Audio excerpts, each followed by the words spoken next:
Hey, you wanna play Two Truths and a Lie? Don't worry, I'll go first. I'm a VTuber, I like bells, and rhythm games are the greatest genre in existence.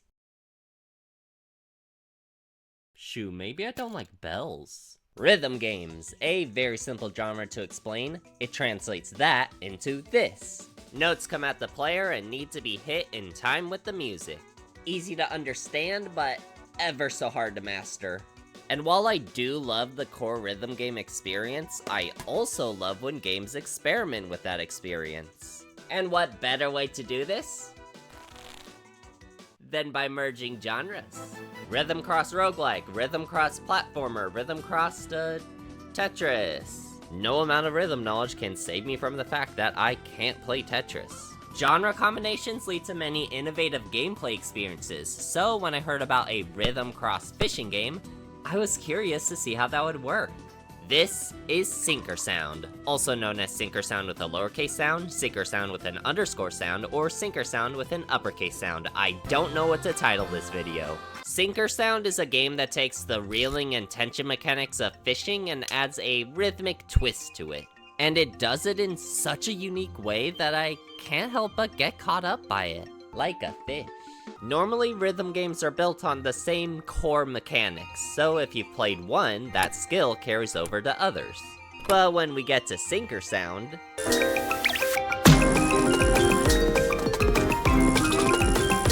yeah, there's a lot more going on with this one. When I first played the game, it was pretty difficult to get adjusted to new gameplay systems because it's unlike anything I've played before. So to properly understand what's going on, let's tackle the UI one piece at a time. The middle metronome acts as the beat indicator for the music. To start reeling, the input needs to be in time with one of these beats. Reeling itself is shown by the middle ring. It can be held for 1, 2, 3, or 4 beats, with each beat representing a quarter of the circle. Holding a reel for more beats will increase the amount of damage done to the fish. Deplete all the fish HP to catch the fish. To prevent you from just constantly reeling, the game uses a tension bar. Tension is added to this whenever a reel is completed. If you give too much tension, then the line will snap. Tension will slowly go down over time, but if it goes too far down, then the fish will get away. So you need to keep the tension balanced between the two sides. This is all controlled by the mouse click, but the actual position of the mouse controls the beat pulse catcher. Beat pulses fly in from off screen toward the center. If a beat pulse hits the center without being caught, it will interrupt your current reel and add a miss to the counter. To maintain your streak, the beat pulses need to be caught by the beat pulse catcher. And now, after understanding all of that, you are finally able to catch the first fish. The biggest hurdle with Synchr Sound is understanding all of its gameplay, especially because the game gets quite hard. Now that shouldn't be too surprising considering that this is a rhythm game, but the mechanical complexity makes it much more difficult to immediately jump into it. But because of that, it's incredibly satisfying to learn the game's intricacies. Learning the different pulse patterns, learning the best time to reel, learning what levels to reel at, they all combine together so well to create a gameplay mix of both memory and reflex. On the surface, the game presents itself as a rhythm game with a fishing aesthetic, but the truth is more complex than that. This isn't a rhythm cross fishing game, it's a rhythm cross fishing cross bullet hell game. The bullet hell part becomes obvious when the game introduces negative pulses that need to be avoided rather than caught. Oh yeah, there's also a bunch of mechanics that the game introduces at random. Most fish have a unique gameplay feature that loosely ties into the actual design of the fish. For example, the coalfish will occasionally cause darkness, which makes hitting beat pulses more difficult. The kettlefish will constantly loosen your tension, winding fish will rotate the pulses 90 degrees, gearfish will rotate them in a different way, time signature changes, splash action, hold notes, memorization. Why are you asking me to memorize now? I have the memory of a goldfish, I can't do this. Not only do the mechanics reflect the fish, but so does the music. There's a wide variety of instrumentation used for the tracks and even some very unique samplings. Like the kettlefish music actually incorporates a kettle whistle.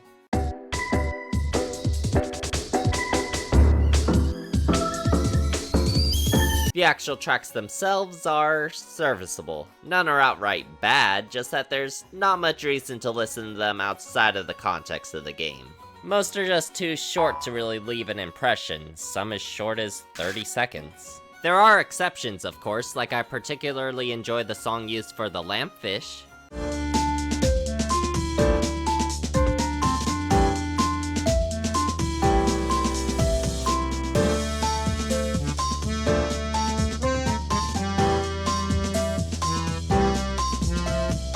As you might have noticed, many of these fish have extremely unique designs. A lot of its designs are based on inanimate objects like a crystal or a hammer, and then turning that into a fish. It's a lot more creative than if they were just based on real-life fish. Some of my favorite designs include the lotus carp, angelic fish, lampfish, bellfish is a bellfish, okay.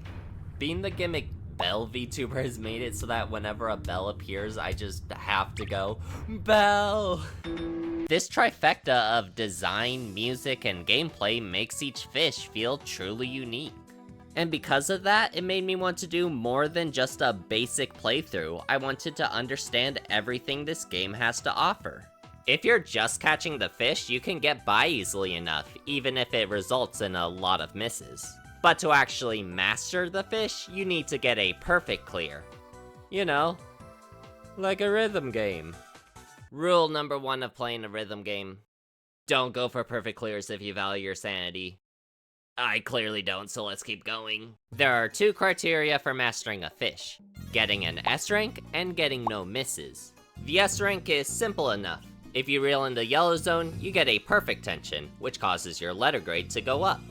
That area for perfect tension does like to move randomly, so you need to focus on the tension bar throughout the song. And that's one of the reasons why getting the no miss part is so difficult. There are so many moving parts that you need to constantly keep track of. Some of these arrangements have extremely tight windows, like just look at all the negative pulses for heavy oil fish. That one got nerfed on a later patch. I wish I did it on the later patch. Oh, and by the way, this all has to be done with peripheral vision because you need to focus on the perfect tension zone that again, moves at random intervals. But to be fair, most of these fish have just 2, 3, at most 5 phases. You can brute force them with enough effort. But then the second boss fish has 9 phases and I just can't deal with this. The boss fish require a special, wait a second, spatial bait in order to even attempt. They combine the various mechanics seen in the previous fish and turn them into an absolute gauntlet. In this one fish alone, there are 5 unique mechanics, 4 of which are introduced in the same area. And it takes over 5 minutes to complete. That's an eternity in rhythm game time. I get why it's like this. It's a test of everything you've learned up to this point. As a boss, this is fantastic. But as a song to S rank, this is a nightmare. The worst part about this is that this can be much harder. Like, all things considered, I can still tell what's going on. The moment the notes start blurring together is when I know I'm in trouble. Yeah, it's possible after putting in enough time, but it's just exhausting to fail a 5-minute song at the 4-minute mark. Whatever. After hours of attempts, there. I perfect cleared it. I earned this screenshot! Is Sinker Sound worth your time and money? Well, considering that it has an entirely unique gameplay system, world to explore, customization options, unlockable attachments, and much more planned for the future, all for $8? Yeah. I mean, in the short time since this game's release, the developer has added Steam Workshop support for custom songs. And considering how rich this game is in mechanics, I can't wait to see what people are able to make. And yes, I did say developer as in singular. This was all made by just one person. That's just impressive. In a time where hundreds of games get released and forgotten every month, it's nice to find one that just clicks with you. Sometimes you just have to take a chance on a game. It's like grocery store sushi. You never know what you're gonna get without trying it. Well, besides a trip to the toilet, which is fine because Sinker Sound also has one of those. You can even sit on it.